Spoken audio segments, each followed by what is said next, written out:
Bonjour à tous, bienvenue à cette webconférence. Donc pour ceux qui viennent d'arriver, donc je m'appelle Laura Ball et aujourd'hui je suis avec Eric Vernis qui est consultant du coup chez XL Group et qui vous parlera des plans d'expérience. Je vais vous faire quelques rappels avant qu'on débute cette webconférence sur le fonctionnement de la plateforme. Donc on a coupé vos micros, par contre vous pouvez poser vos questions tout au long de la webconférence dans le petit panneau de chat qui se trouve à droite de votre écran. Et on gardera 15 minutes en fin de session pour répondre à un maximum de questions, donc n'hésitez pas à poser vos questions. Je vais brièvement vous présenter l'entreprise. Donc, nous sommes un cabinet de conseil et de formation spécialisé dans l'excellence opérationnelle. Nous avons des formations en ligne en Lean Six Sigma et nous sommes implantés en France depuis 30 ans, très exactement l'année prochaine. Donc en 2018, nous fêterons nos 30 ans et nous avons donc une antenne à Grenoble et une filiale en Suisse depuis 2014. Voilà, je ne vous en dis pas plus. Et je laisse la parole à Eric Vernis, donc, qui va vous parler des plans d'expérience. Bonne session et on se retrouve à la fin pour les questions. Merci Laura, bonjour à tous. Donc je suis Eric Vernis, certains j'ai retrouvé sur la liste des participants quelques noms connus, je les salue et je souhaite la bienvenue aux autres également. Je suis donc Master Black Belt Lean Six Sigma chez XL depuis une quinzaine d'années. Et après une quinzaine d'années également passé dans l'automobile sur divers postes tels que coordinateur SPC, voilà, coordonnateur amélioration continue et autres. Pour plus spécifiquement parler du DO, j'ai été formé au plan d'expérience il y a une trentaine d'années par l'Institut de Taguchi, dont j'ai oublié le nom malheureusement. Ça y est, American Supplier Institute, ça me revient en parlant. J'ai pour ma part eu l'occasion, durant ma quinzaine d'années dans l'automobile, de piloter personnellement quelques DOE, une petite dizaine je dirais, et depuis que je suis consultant, d'en accompagner également à titre de coach, peut-être une dizaine de plus environ. Voilà, je voulais, avant de rentrer dans le vif du sujet, vous présenter brièvement les thèmes que je souhaite aborder. En fait, ce que je souhaite faire ici, c'est un résumé de la formation que nous dispensons habituellement lors des modules 4 des formations Lean Six Sigma, des MAIC. Et donc, en fait, ce que je vais aborder ici, c'est d'abord le slide que vous avez sous les yeux. Pourquoi expérimenter? Comment expérimenter? Quelles sont les diverses stratégies d'expérimentation à notre disposition? Ensuite, on parlera, pour se familiariser avec quelques termes et concepts, des plans complets, en s'appuyant sur un petit exemple. On s'intéressera ensuite à la façon que l'on a de minimiser le nombre d'essais. Donc ça, c'est une inquiétude récurrente chez l'expérimentateur débutant ou confirmé. Je n'ai pas forcément le temps ou le budget de faire autant d'essais que j'aimerais, donc comment faire en sorte d'en faire le juste nécessaire, avoir le meilleur rapport effort-résultat en quelque sorte.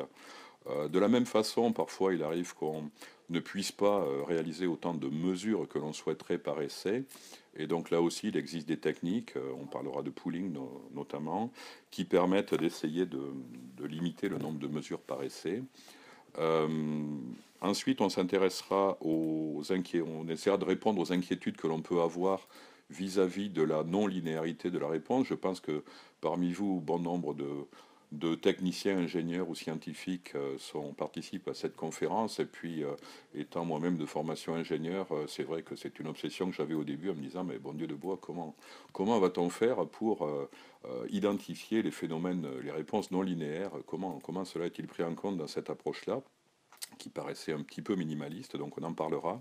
On parlera du concept de points centraux, donc à ce titre-là.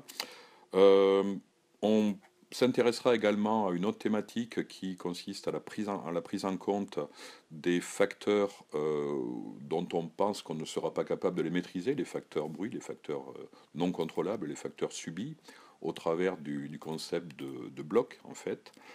Et puis, ma foi, on pourrait se dire qu'une fois qu'on aura traité tout ça, et avec toute la préparation qu'implique cette approche plein d'expérience, mon Dieu, pourquoi ne pas en profiter pour optimiser plusieurs réponses en même temps? Donc, on s'intéressera à la notion de réponse multiple pour conclure avec la capacité à optimiser et prédire, qui sont un autre avantage des plans d'expérience. Voilà un petit peu pour le menu et le programme.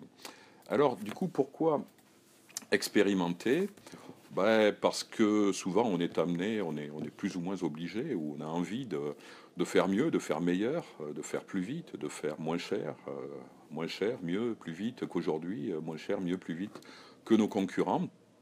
Et parce que par ailleurs, on ne trouve pas forcément réponse dans les données disponibles à partir de nos processus existants. Pourquoi? Parce que finalement, ces processus obéissent à des standards, sont prisonniers de certains paradigmes également, et que, ma foi, le processus tel qu'il se déroule habituellement ne nous donne pas l'occasion d'envisager, d'explorer certains domaines, puisqu'ils restent cantonnés à des domaines qui sont définis par ces mêmes standards. Une autre raison qui fait que l'on puisse vouloir expérimenter, c'est que l'on peut avoir envie ou besoin à un moment d'atteindre un niveau de performance globalement qui soit inédit, jamais vu. Et donc on a besoin de pousser les feux, de pousser les boutons, de pousser les réglages un petit peu plus loin que d'habitude, ou de tester des paramètres que l'on n'a pas l'habitude de faire varier. Donc voilà, basiquement, un petit peu les principales raisons qui nous poussent à expérimenter, en dehors évidemment de ce qui est inhérent à l'espèce humaine, la curiosité, hein, ça c'est la cerise sur le gâteau. Ceci étant, oui, on a envie d'expérimenter, mais malheureusement, on hésite souvent à le faire, peut-être par peur de l'échec, hein, peut-être par peur d'être jugé, souvent par absence de connaissance d'une méthodologie identifiée ou pratique ou commode.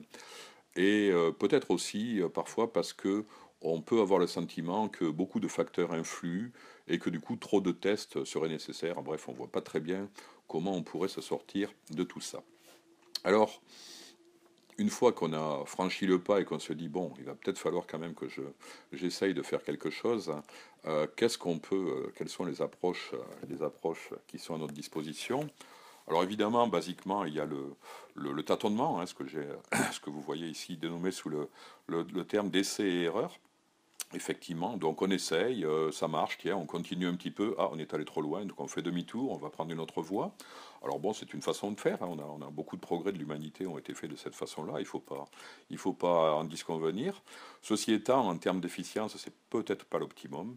Alors, il y a peut-être une approche qui est tout à fait envisageable, qui nous paraît à portée de main, qui est l'approche qu'on appelle souvent one factor at a time, un facteur à la fois.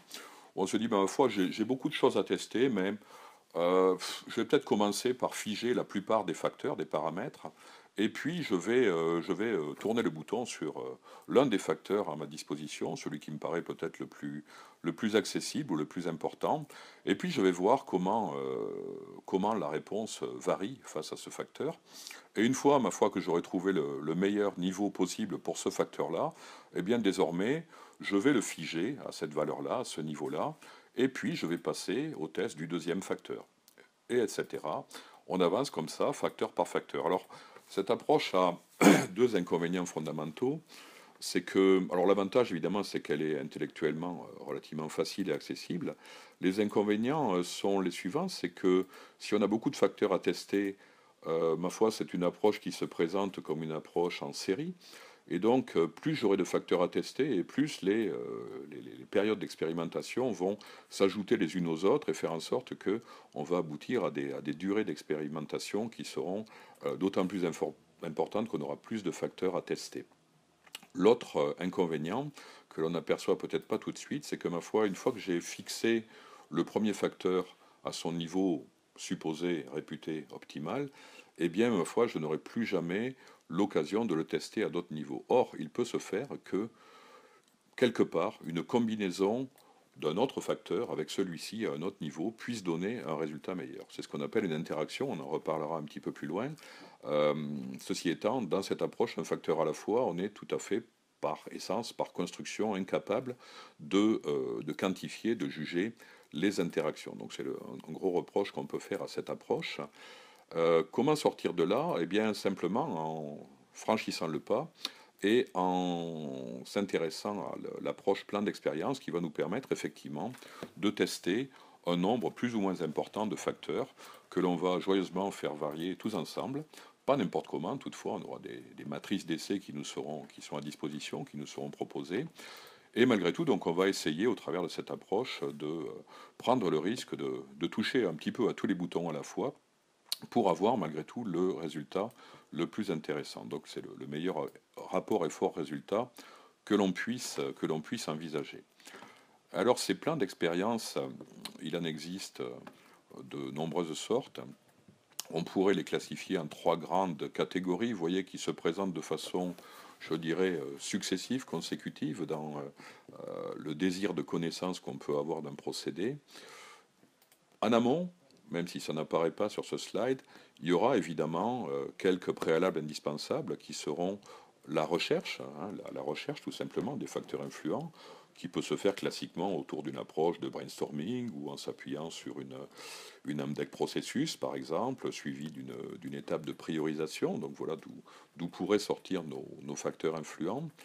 En amont également, il faudra s'assurer que le système de mesure de notre réponse est suffisamment performant. Et là, on aura des techniques à disposition du type gauge repeatability, reproducibility, par exemple. Donc une fois tout cela réalisé, vont se poser éventuellement des questions qui sont présentées ici dans l'ordre chronologique. La première chose que l'on peut avoir envie de faire, c'est tout simplement, sachant qu'on a peut-être une connaissance limitée du procédé, eh bien, ma foi, de tester un grand nombre de facteurs. Donc, typiquement, on pourrait avoir envie de tester 5, 6, 7, 8, 10 facteurs. Alors, 20 peut-être pas, mais pourquoi pas. Bien entendu, et comme toujours, le nombre d'essais est limité.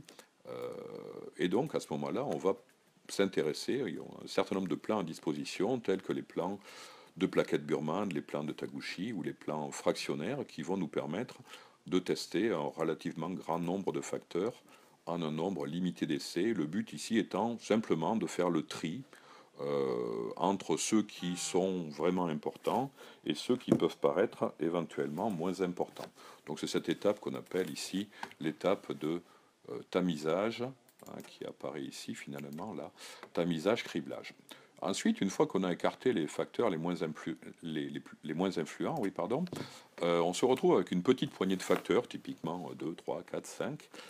Il devient éventuellement possible de tester toutes les combinaisons de ces facteurs, et à ce moment-là, on va pouvoir imaginer des plans fractionnaires qui se rapprochent un petit peu des plans complets. Alors pourquoi ces plans complets? Parce que ce sont des plans qui, mathématiquement, vont nous permettre d'obtenir des modèles plus représentatifs de la réalité, plus fins, de tester par exemple des effets non linéaires.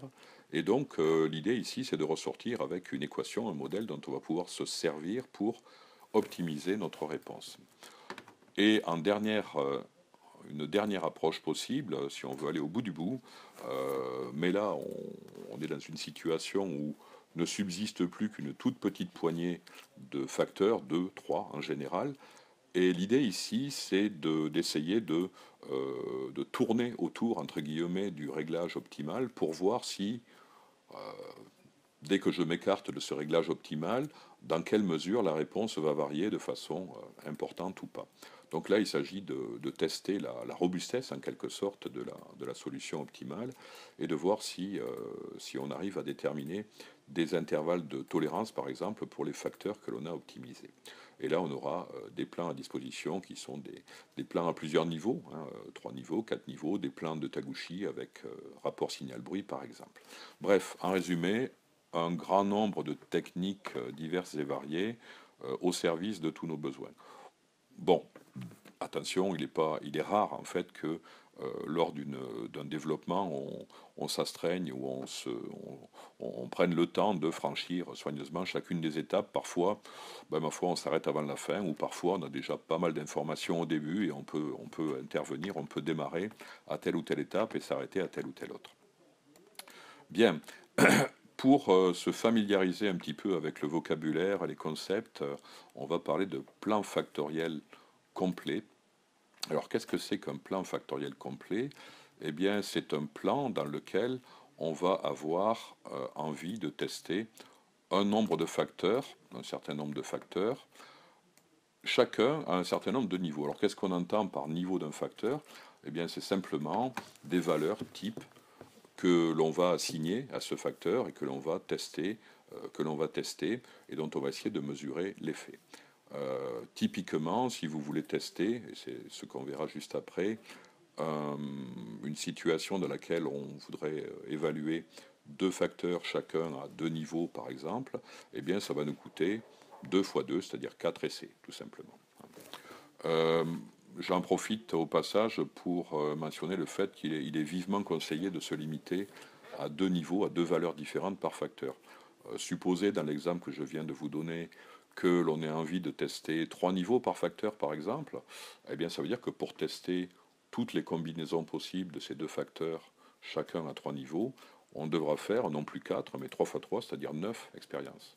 Et évidemment, vous imaginez tout de suite, si on voulait tester non pas 2 mais 3 ou 4 facteurs, eh bien 3 à la puissance 3 ou 3 à la puissance 4, on aboutit à un nombre d'essais qui fait tout de suite réfléchir, hein, du style 27 ou 81 par exemple.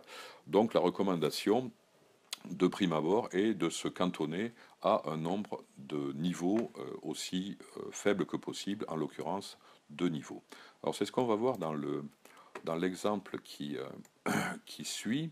Euh, c'est un exemple qu'on développe également en formation, hein. On prend l'exemple d'un pâtissier qui a envie de maximiser la saveur d'une spécialité, d'une de ses spécialités, qui en l'occurrence est un cannelé bordelais, sachant qu'il voudrait agir sur deux facteurs, le temps de cuisson d'une part, et la température de cuisson d'autre part. Et la question c'est comment avoir le meilleur cannelé possible, c'est-à-dire obtenir la note de saveur la plus élevée possible, sachant que la saveur serait notée sur une échelle de 1 à 100, le pâtissier étant l'instrument de mesure rêvé pour ce genre de mesure. Euh, il a déjà un petit peu dégrossi le problème, notre pâtissier. Il sait que grosso modo, ben, il a trouvé un point de fonctionnement, mais qu'il voudrait un petit peu optimiser. Et donc, en l'occurrence, il voudrait tester la durée de cuisson à deux valeurs possibles, dans certains cas à 5 minutes, dans d'autres cas à 10 minutes, et de la même façon la température à deux valeurs possibles, 120 ou 150 degrés. Alors il a réalisé un plan complet que voici. Alors voilà la matrice d'essai. Alors on va s'y attarder 2 minutes. Vous voyez qu'ici on a donc le facteur temps, le facteur température, et ici en ligne vous avez 1, 2, 3, 4 essais. Si vous regardez bien, donc évidemment chaque essai est différent du suivant, hein. 5 minutes à 120 degrés, 10 minutes à 120 degrés, etc. Donc on a 4 conditions d'essai qui sont bel et bien différentes. Et pour chacune, on a fabriqué, ou en tout cas mesuré, un gâteau, un cannelé, dont voici pour chacun la note de saveur. Donc vous voyez que le premier essai a remporté, enfin a abouti à une note de saveur de 45 sur une échelle de 100. Ça se passe mieux au second essai, 74, etc. Donc voilà nos quatre résultats, nos quatre mesures. Au passage, j'en profite pour dire que on peut tout à fait mener un plan d'expérience avec, comme c'est le cas ici, peu de facteurs et peu de niveaux, hein. C'est malgré tout une démarche qui va nous apprendre beaucoup. Euh, il n'est pas nécessaire d'avoir nécessité à tester beaucoup de facteurs ou beaucoup de niveaux pour mettre en œuvre un plan d'expérience. Qu'est-ce qu'on peut retirer de ce genre d'expérience? Alors, une première exploitation que l'on peut faire est graphique. À gauche, ici, vous avez ce qu'on appelle un graphique des effets principaux, et à droite, un diagramme des interactions. Le graphique des effets principaux nous montre de façon très résumée les effets respectifs du temps à gauche, de la température à droite. Qu'est-ce qui est affiché ici? Vous avez ici la moyenne de saveur obtenue lors des deux essais réalisés lorsque le temps était fixé à 5 minutes. Donc vous voyez là-haut, on était à 5 minutes ici et là. On avait obtenu une fois 45, une fois 66. Alors je ne l'ai pas calculé, je ne la calculerai pas de tête, mais 45, là, ici c'est la moyenne de 45 et de 66. De même, ce point-là est la moyenne des deux autres essais, c'est-à-dire de 74 et de 30. Ce que l'on voit ici, le segment qui relie les deux est tracé pour permettre de visualiser l'effet de ce facteur temps. Alors, bien entendu, ce segment, c'est une vue de l'esprit, hein. Personne ne sait, là, à l'état actuel, si effectivement la réponse, le comportement de la saveur, lorsque le temps varie, est effectivement linéaire ou pas. On y reviendra un petit peu plus tard. En tout cas, graphiquement, ça permet d'apprécier l'effet du temps. Alors, l'effet du temps, ben, c'est la différence en saveur que l'on observe entre le moment où j'ai réglé le temps à 5 minutes et les fois où j'ai réglé le temps à 10 minutes. En gros, de mémoire, je crois que cet effet est de l'ordre de 3,5 points de saveur en moins. En résumé, si le temps passe de 5 à 10 minutes, je perds en gros 3,5 points de saveur. Même approche pour la température, sauf qu'on voit que la température a un effet beaucoup plus marqué, puisqu'en gros, la différence entre les températures à 120 degrés et les essais réalisés lorsque la température était à 150 degrés montre une différence en valeur absolue de 11,5 points, je crois. Donc on voit ici que la température a beaucoup plus d'impact, à peu près 3 fois plus que le temps.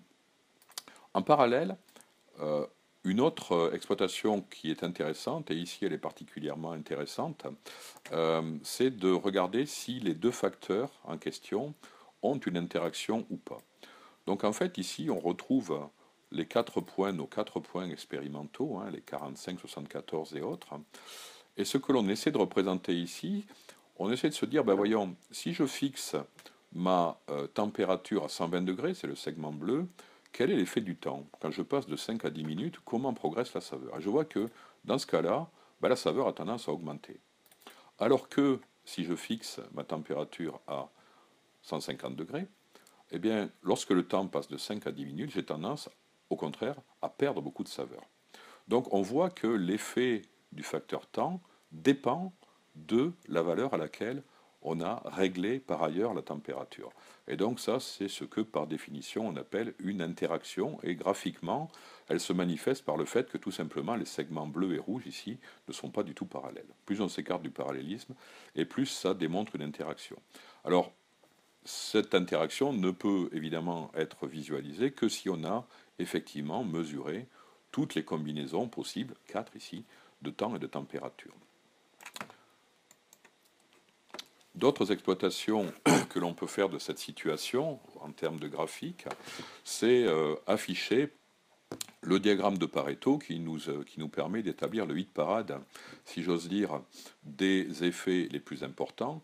On retrouve ici notre facteur temps, avec son effet de 3,5 points sur la saveur, notre facteur température avec son effet de 11,5 points sur la saveur, et puis, ça ne surprendra peut-être personne, ici, en position, on retrouve également l'effet de l'interaction. Alors l'interaction, c'est l'interaction AB, l'interaction entre la saveur et la température. On avait remarqué que cette interaction semblait avoir un effet important, et ça se confirme ici, puisqu'en fait, cette interaction a un effet de l'ordre de, je crois, 32 environ points de saveur.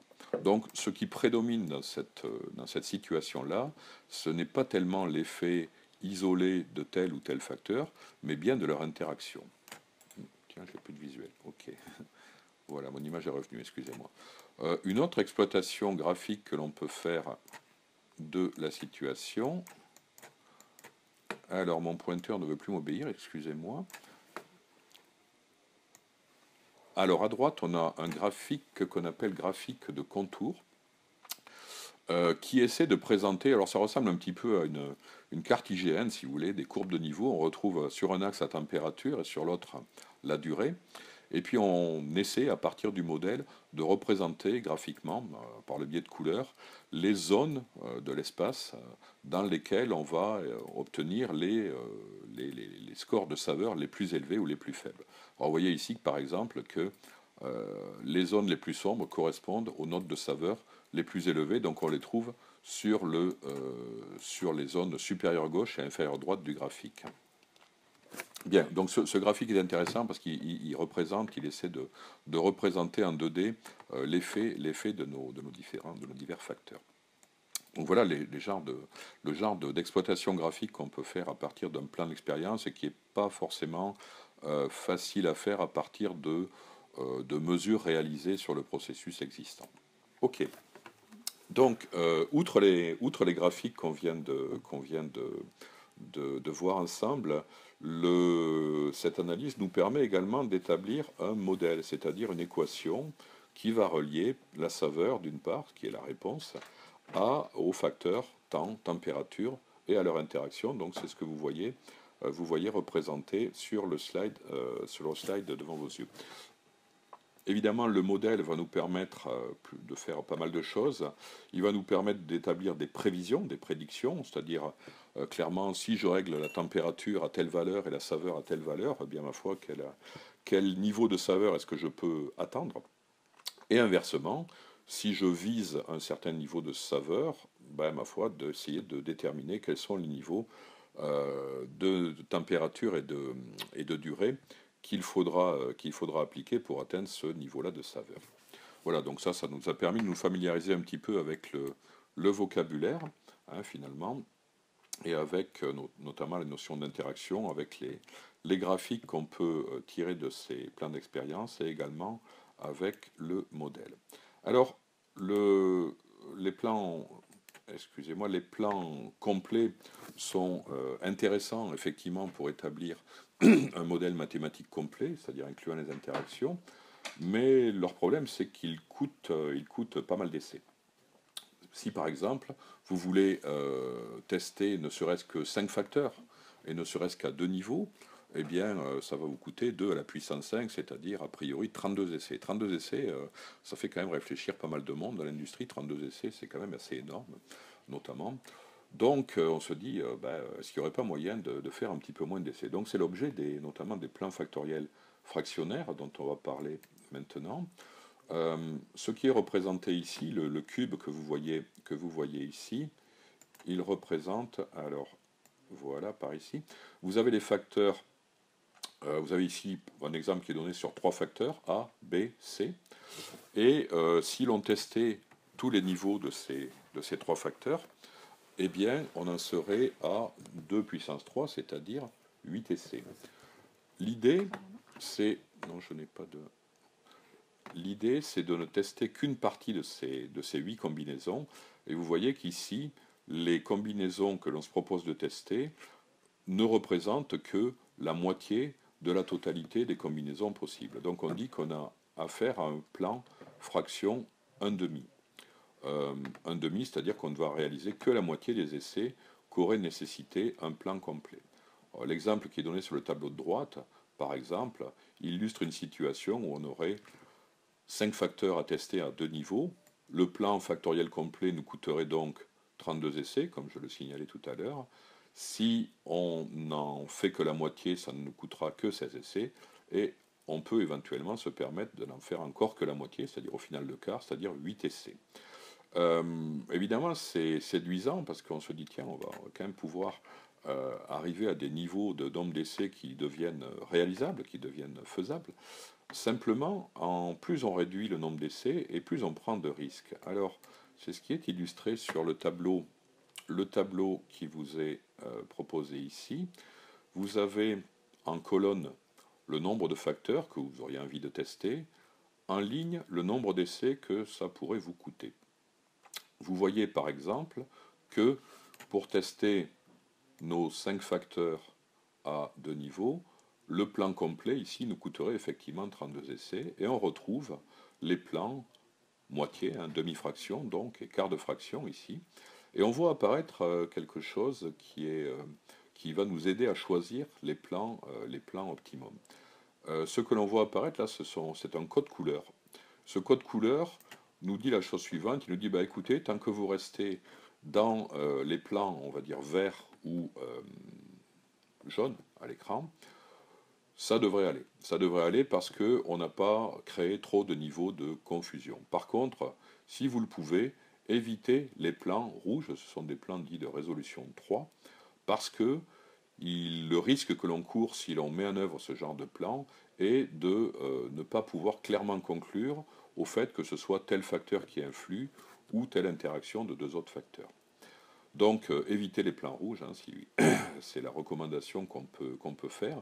Ceci dit, vous voyez que même en évitant les plans rouges, si vous pouvez par exemple vous permettre de réaliser 16 essais là sur la ligne qui est là, eh bien en 16 essais, on peut quand même, en restant dans les plans verts ou dans les plans jaunes, on peut arriver à tester jusqu'à 8 facteurs tout de même. Donc 8 facteurs à 2 niveaux en 16 essais. Donc c'est quand même relativement intéressant et performant.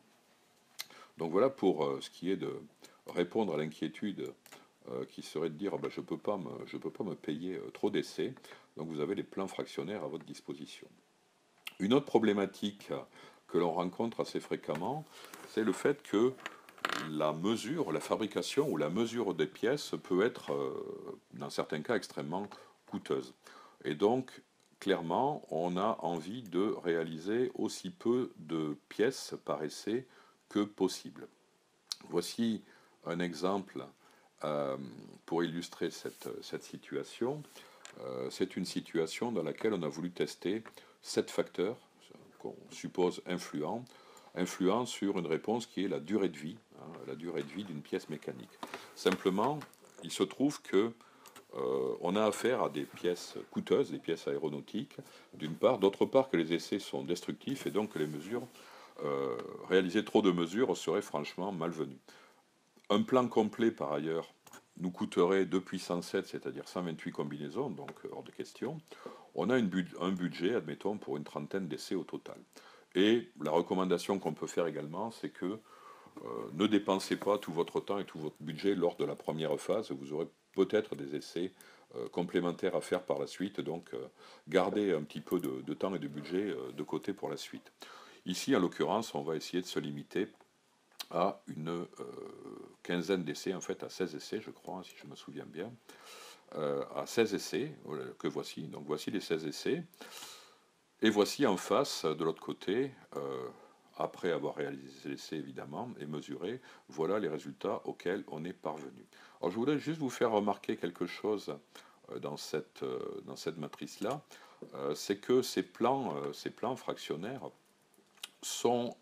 présentent certaines caractéristiques intéressantes. Vous voyez par exemple que, quel que soit le facteur, d'ailleurs là je l'ai illustré pour le facteur qui est, je crois, la durée, qui est là, vous remarquerez que la durée, là, elle a été testée à deux valeurs, 5 minutes ou 10 minutes. Et vous pourrez noter qu'il y a eu autant d'essais, donc 8, réalisés à chacun des niveaux de la durée. 8 essais à 5 minutes, 8 essais à 10 minutes. Et ça, c'est vrai pour la durée et pour tous les facteurs, pour les 7 facteurs qui ont été testés lors de cette expérience. On appelle ça, donc, on dit que ces plans sont des plans équilibrés. D'autre part, ce que j'ai voulu montrer ici, c'est que, prenons par exemple les cas où la durée est à 10 minutes, eh bien vous remarquerez que on peut prendre n'importe quel autre facteur, là j'ai pris la température par exemple, eh bien lorsque la durée est à 10 minutes, vous remarquerez que la température a été testée 4 fois à une certaine valeur, sa valeur minimale, et 4 autres fois à sa valeur maximale. Donc à chaque fois on a testé toutes les combinaisons possibles de deux facteurs pris 2 à 2. Donc on dit qu'on a affaire à des plans orthogonaux, et que ce soit que l'on utilise des plans complets ou des plans fractionnaires, on a toujours affaire en général à des plans équilibrés et orthogonaux, ce qui nous permettra de mesurer les effets principaux et les interactions. Donc voici ce qui a donc été réalisé comme essai et puis mesuré sur cet exemple-ci. Et voici le hit parade des effets de chaque facteur. Le problème ici, c'est que, donc, effectivement, on a de quoi calculer et mesurer les effets de bon nombre de facteurs, donc il y en a une quinzaine ici. Le souci, c'est que j'ai trop peu de mesures disponibles. On a fait, rappelons-nous, une seule mesure par essai. Et donc, on n'a qu'une seule mesure disponible, ce qui nous prive d'informations, et du coup, on n'arrive pas à évaluer l'erreur expérimentale. Le fait de ne pas pouvoir calculer, apprécier l'erreur, veut dire qu'il est difficile de savoir à partir de quel moment un facteur est vraiment significatif ou pas significatif. Est-ce que vraiment le signal est plus fort que le bruit ou pas, dans la mesure où je n'arrive pas à apprécier clairement la quantité de bruit. Pourtant, je ne peux pas me permettre de faire plus de mesures. Que faire dans ce cas-là? Alors, il y a une technique qui s'appelle le pooling, et dans laquelle on va tout simplement prendre le diagramme de Pareto à l'envers, si j'ose dire, et éliminer progressivement du modèle les termes les moins influents. Donc vous voyez qu'ici, ce diagramme de Pareto comporte beaucoup moins de barres que le précédent. On a éliminé tous les termes qui avaient un effet modéré, hormis les facteurs principaux, et ceci nous permet de faire apparaître ici, en rouge, là, sur le diagramme, une barre qui est la barre représentative de l'erreur, du bruit, Et du coup, simplement, ben, on pourrait dire que symboliquement, tous les facteurs, tous les termes dont l'effet est plus élevé que le bruit peuvent être considérés comme influents, et tous ceux qui sont en dessous peuvent être considérés comme non influents. Et parfois, il est tout à fait intéressant de mettre aussi en évidence les facteurs qui sont peu influents, parce que si ça se trouve, on fait depuis longtemps des efforts désespérés pour les maîtriser, alors qu'il n'y a pas d'intérêt manifeste à le faire. Donc là, cette approche de pooling va nous permettre effectivement de trier les termes influents de ceux qui ne le sont pas. En parlant de quantité de mesures nécessaires, alors évidemment la quantité de mesures nécessaires dépend de la nature de votre réponse. Si on a affaire à une réponse de type mesurable, on aura besoin de peu de mesures. Si on a affaire à une réponse plutôt qualitative, présence ou absence d'une bavure par exemple, ou d'un défaut, on aura manifestement besoin de beaucoup plus d'observations pour pouvoir conclure. Pour information, au passage, donc il existe dans Minitab, les graphiques que je vous montre sont issus de Minitab. Il existe dans Minitab, entre autres, un menu qui permet d'optimiser, de calculer la taille d'échantillons en fonction d'un certain nombre d'hypothèses. Donc, finalement, de déterminer combien de mesures seraient nécessaires pour répondre à un objectif lors d'un plan d'expérience.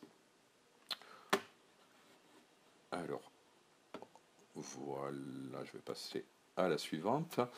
Une autre problématique à laquelle on est assez souvent confronté, c'est la problématique de linéarité. On se dit, comment est-ce que je peux m'assurer que la réponse est ou n'est pas linéaire en fonction de chacun des facteurs que je teste. Et donc là, on va aborder la notion de points centraux. Alors ces points centraux essaient de répondre à cette problématique-là. Tout à l'heure, on a fait remarquer que lorsqu'on représente graphiquement l'effet d'un facteur, on a eu tendance à le représenter par un segment, comme si la réponse était linéaire. Or, ce n'est pas toujours le cas. Il se pourrait que la réalité soit non pas linéaire, mais par exemple courbée, comme c'est le cas ici. Et donc la valeur prédite par le modèle ici, par exemple, pourrait être notoirement différente de la valeur réellement obtenue. Est-ce qu'il faut pour autant tester non pas 2, mais 3, 4 ou 5 niveaux différents? Alors c'est une forme de réponse, mais en général on va préférer se cantonner à un simple essai. On va simplement réaliser un essai à la valeur médiane de tous les facteurs. Alors c'est ce qui est illustré sur le petit tableau suivant. Vous voyez qu'ici, en bleu, on a tout simplement un plan complet de facteurs à deux niveaux. 4 essais, donc au total, là c'est ce qu'on a ici en bleu. Et on a réalisé un cinquième réglage qui figure ici en rouge, un cinquième réglage pour lequel on a réglé notre facteur A à sa valeur médiane, notre facteur B à sa valeur médiane également. D'accord? Donc les deux sont mis en même temps au milieu, on appelle ça donc un point central. Et puis, tant qu'à avoir réalisé ce réglage, on en profite. On va faire non pas une, mais allez, soyons fous, on va faire jusqu'à 5 mesures, ce qui nous permettra, du coup, en plus d'apprécier le bruit expérimental au milieu de l'espace d'inférence. Alors, du coup, qu'est-ce qu'on va pouvoir tirer de ce genre d'approche? Alors, excusez-moi, je vais juste revenir sur ce graphique. En fait, ce genre d'approche, elle nous permet d'éviter de tester toutes les combinaisons possibles de ces deux facteurs à 3 niveaux, par exemple, ce qui nous aurait coûté 9 essais. Ici, ça nous coûte finalement 4 essais, les 4 essais en bleu, plus un essai répété 5 fois, c'est-à-dire finalement 5 conditions de réglage différentes au lieu de 9. Donc c'est une démarche qui est économique en termes de nombre d'essais, et elle va malgré tout nous permettre simplement de savoir si la valeur obtenue qui figure en rouge ici sur les graphiques, lorsque mes facteurs sont simultanément réglés à leur valeur centrale, eh bien, savoir si cette valeur obtenue se situe effectivement à mi-chemin de ce que l'on obtient au niveau inférieur et supérieur, comme c'est le cas sur le graphique de gauche. Donc finalement, sur le graphique de gauche, là, on n'a a priori pas d'effet d'incurvation, pas d'effet non linéaire constaté. Contrairement à ce que l'on voit sur le graphique de droite, puisqu'on voit que là, la réponse obtenue au niveau du point central est clairement est clairement pas situé sur le segment qui représente la réponse linéaire. Donc là, probablement, on a un effet non linéaire. Alors évidemment, comme on a été un petit peu économe en termes de nombre d'essais, hein, souvenez-vous, 5 essais au lieu de 9, on n'a pas toute la réponse. Ce que l'on sait, c'est que le facteur A ou le facteur B provoque un effet non linéaire, mais faute d'avoir réalisé tous les essais possibles, je ne sais pas lequel des deux est responsable de ce phénomène de non-linéarité. Donc je devrais certainement prévoir des essais complémentaires pour ça. Une autre problématique fréquente dans l'approche plan d'expérience, c'est comment prendre en compte l'effet de facteurs non maîtrisés. Par exemple, alors qu'est-ce qu'on entend par facteurs non maîtrisés? Il s'agit de facteurs dont on aimerait évaluer l'impact parce qu'on le suppose important, mais dont on sait qu'on ne pourra pas les fixer, ces facteurs, à leur niveau idéal. Ces facteurs, on va les considérer comme des blocs. Alors par exemple, quelques exemples type assez courants, on pense que d'une livraison à l'autre, de la part de notre fournisseur, il y a des variations et que ces variations ont un effet sur la qualité. Par contre, évidemment, dans l'immédiat, j'aurais du mal à essayer d'obtenir des lots qui soient parfaitement identiques. Donc c'est un facteur dont la variation est subie. De la même façon, si on opère dans un environnement non régulé en température et que par ailleurs on pense que la température ambiante a un effet, eh bien c'est un facteur qui est réputé non contrôlable dans l'immédiat. Le facteur humain également peut être considéré parfois comme non contrôlable, l'effet de pratiques différentes d'un opérateur à l'autre. Et dans tous les cas, le principe consistera simplement donc à répéter le plan d'expérience envisagé pour quelques valeurs du facteur bloc. Par exemple, pour 4 lots de matière, pour 2 températures différentes, pour 2 opérateurs, pour vérifier si les effets des facteurs contrôlés sont ou non répétables d'un lot à l'autre. Alors voilà une illustration. Alors le titre, je m'en excuse, du slide n'est pas approprié. Il s'agit on est bien dans la problématique des facteurs bruit. Hein, effectivement, on n'est pas revenu à la linéarité.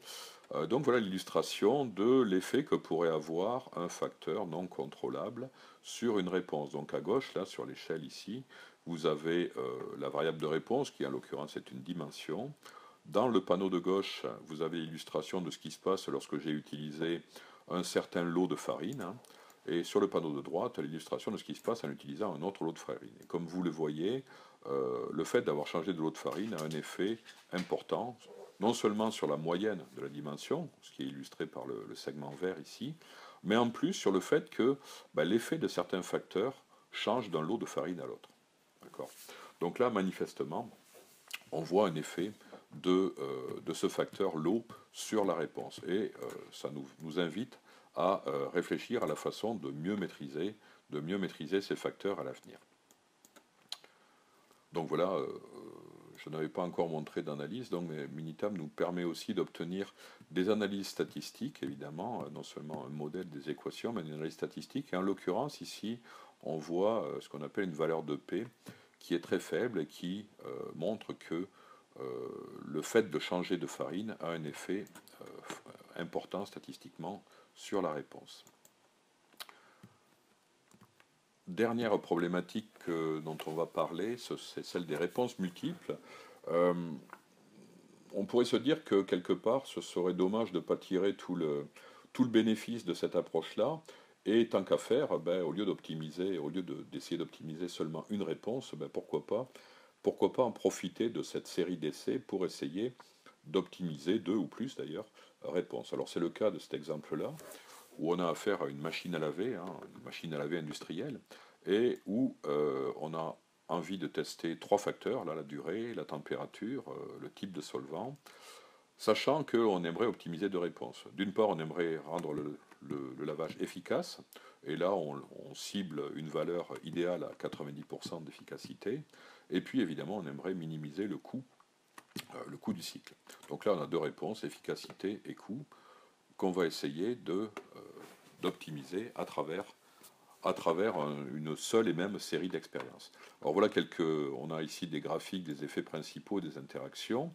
qui vont nous permettre, sans rentrer dans le détail, de faire une optimisation à vue, une optimisation intuitive. Je vais pouvoir me dire, ben, ici par exemple, je vois clairement que le solvant manifestement n'a aucun effet sur l'efficacité. En revanche, évidemment, il se trouve que le solvant B coûte beaucoup plus cher que l'autre. Donc voilà, je vais peut-être être tenté d'utiliser le solvant A. Ensuite, il va falloir que j'optimise les valeurs de température et de durée pour essayer d'atteindre mes objectifs d'efficacité et de coût. Donc on peut faire cette optimisation intuitive, mais dans les logiciels statistiques, il existe également des menus d'optimisation des modèles où on va simplement lui dire, bah écoute, moi je voudrais une cible optimale à 90, hein, ici, une efficacité, pardon, optimale à 90, et puis un coût minimum. Hein. Et donc il va nous proposer une solution de tir, si j'ose dire, et ici il nous propose d'utiliser effectivement le solvant A, de mettre la température à 60 degrés, et puis la durée à quelque chose qui est proche de 110 degrés. Moyennant quoi, on a réussi à optimiser nos deux variables.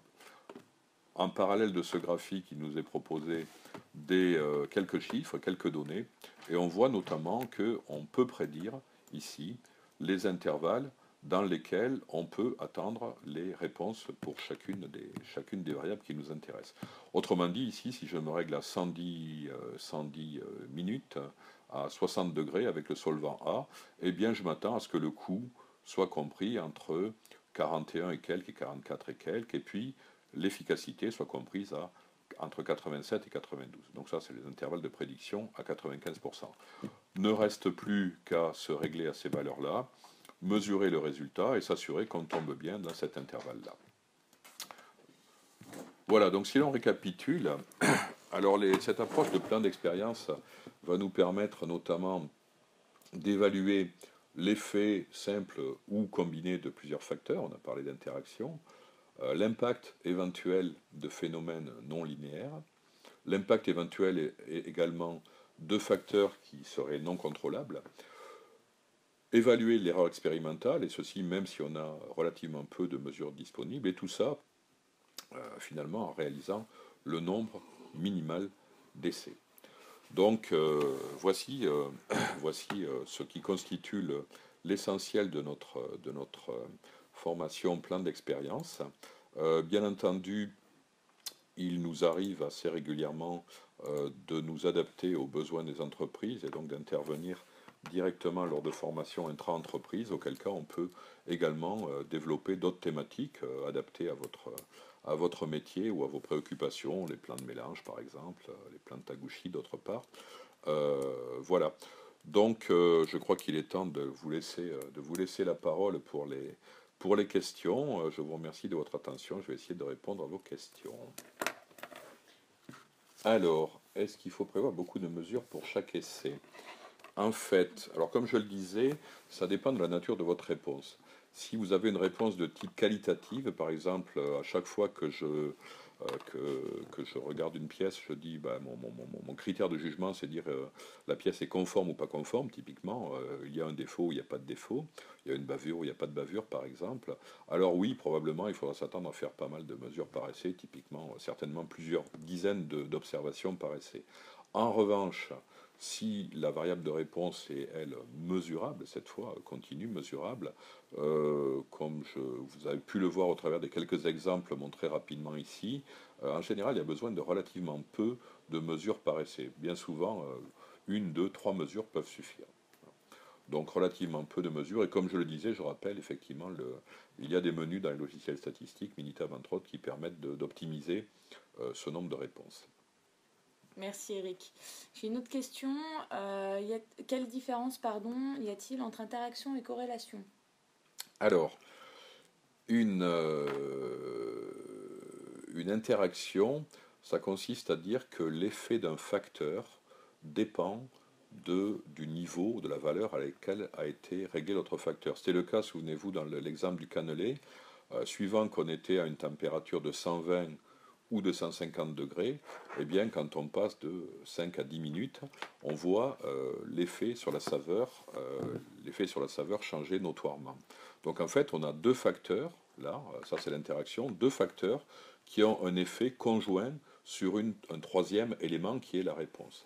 Lorsqu'on parle de corrélation, on est plutôt en train de s'intéresser à la relation éventuelle entre deux facteurs, directement entre les deux facteurs. Merci. Qu'est-ce que l'erreur de Lenz? Alors, l'erreur type de Lenz, alors vous avez dû le voir sur l'un des graphiques.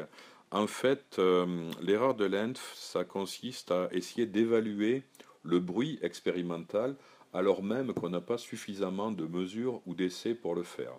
Donc j'ai un petit peu de réserve par rapport à la validité de cette approche. Euh, Disons, c'est un petit peu comme si vous disiez, ben voilà, je vais tracer deux points sur une feuille, et puis j'aimerais faire passer par ces deux points une droite, et j'aimerais en même temps évaluer l'erreur. Donc c'est très simple de faire passer une droite par les deux points, sauf que dans ce cas-là, je ne peux pas évaluer l'erreur. Or, l'erreur type de Lenz, elle vous propose malgré tout d'évaluer l'erreur, l'incertitude, dans une situation telle que celle-là. C'est pour ça que je suis toujours un petit peu songeur, réservé, sceptique par rapport à la validité de cette approche-là. Très bien. Quel type de nom de logiciel existe-t-il pour exploiter les données? D'accord, quel type ou nom de logiciel? Alors là, ce que vous avez vu, ça sort de Minitab en fait. Qu'est-ce que vous avez d'autre? Vous avez JMP aussi qui fait du plan d'expérience. Vous avez StatGraphics aussi qui a un module plein d'expérience. Vous avez Elistat aussi qui a un module plein d'expérience. Donc on manque pas aujourd'hui de logiciels qui traitent de plein d'expérience. Il y en a certainement d'autres, hein, effectivement. Alors nous on utilise Minitab en général. Merci. Alors, quelqu'un dit que pendant ses études d'ingénieur, on lui a présenté les plans de Taguchi et que vous n'en parlez pas beaucoup. Y a-t-il une raison? Alors, les plans de Taguchi sont effectivement... beaucoup de monde a entendu parler de plans de Taguchi, souvent pendant les études. Alors, ils ont un grand succès parce que Genichi Taguchi a eu le mérite d'essayer de vulgariser énormément cette approche plan d'expérience. Et effectivement, il faut reconnaître que ils sont d'un usage pratique intéressant et ils sont relativement économes en termes de nombre d'essais. D'autre part, certains sont conçus pour essayer de s'intéresser en même temps à l'optimisation de réponse et à une optimisation de la robustesse. Alors ceci dit, ils reposent sur des hypothèses qui sont pas forcément pas toujours faciles à respecter, à savoir une relativement bonne connaissance des interactions, de l'existence ou pas d'interactions en amont de l'expérimentation, et puis d'autre part la capacité à faire varier les facteurs entrants. Donc pour ces raisons-là, en fait, ils apportent pas forcément beaucoup plus que les types de plans qu'on a abordés ici, qui sont les plans fractionnaires notamment, et donc c'est la raison pour laquelle on en parle peu. Voilà. Merci. Est-ce que tu aurais un ouvrage à conseiller sur ce thème? Oh là, ça manque pas, hein, ça manque pas. Alors les plus intéressants, malheureusement, sont en anglais souvent. Donc il y en a un que j'aime bien qui s'appelle Straight Talk to Designing Experiments. Alors je n'ai plus l'auteur en tête. Hein. Straight Talk for Designing Experiments. Je pourrais vous le communiquer sur la pré-conférence, hein, si vous voulez. Et puis il y a des ouvrages de Taguchi aussi qui sont quand même une bonne référence, même si on n'utilise pas derrière les plans de Taguchi. Ouais. Merci. On va prendre une dernière question concernant du coup la prochaine formation DO. Quelqu'un demande quelles sont les dates et puis du coup dans quelle formation ça s'intègre. Alors, moi j'interviens, alors c'est dans pas longtemps, c'est à Toulouse, la semaine juste avant Noël, donc ça doit être du 22 au 24, du mardi au vendredi, la semaine juste avant Noël. Et donc en fait c'est un module 4 de formation Lean Six Sigma, puisque c'est là en général qu'on parle de plan d'expérience. Et donc en général les personnes qui viennent se greffer sur ce genre de formation bénéficient d'une journée en plus où on fait un petit peu, on resitue les plans d'expérience dans le contexte d'une démarche des MAIC. Alors effectivement, alors ça peut être intéressant parce que les plans d'expérience, on en parle beaucoup plus qu'on en réalise finalement, sachant que Une approche complémentaire, je l'ai évoqué au début de cette conférence, consiste à faire de la mesure, de l'observation des processus et des paramètres existants et d'utiliser des outils peut-être un petit peu plus basiques, entre guillemets, tels que les tests d'hypothèse, par exemple, tels que les outils de régression multiple, les modèles linéaires généraux et autres, pour essayer de tirer le meilleur parti des données et des situations existantes. Alors, avec les limites que j'ai mentionnées au début, à savoir, ben, l'existant ne nous donne pas toujours l'occasion d'atteindre des niveaux de performance inédits ou qu'on voudrait, qu'on n'a pas l'habitude de voir d'habitude. Merci. Et bien, ce sera la dernière question. J'espère que cette webconférence vous a plu. Merci beaucoup, Eric, pour ton intervention. Et si vous avez de nouvelles questions, n'hésitez pas à contacter Eric directement via LinkedIn ou en nous appelant. Toutes nos coordonnées sont sur le site et on est très joignable sur les réseaux. Voilà. N'hésitez pas non plus à visiter notre chaîne YouTube qui relate tous les replays des webconférences ainsi que des vidéos courtes sur certains sujets spécifiques. Voilà, donc pas mal de ressources pour vous aider. Voilà, et ben merci beaucoup, passez de bonnes fêtes et à bientôt pour une nouvelle webconférence. Merci à tous, à bientôt et bon week-end à l'immédiat. Merci, au revoir. Au revoir.